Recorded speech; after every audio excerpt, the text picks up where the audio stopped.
where it's a design where we are using the shapes.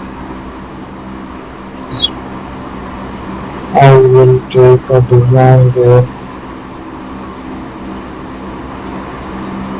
Strokes to make it fixed.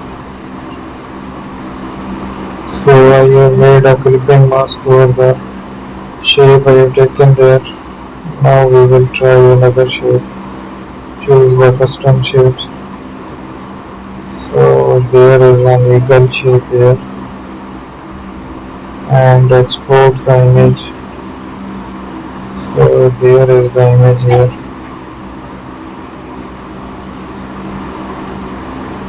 I will make it fixed.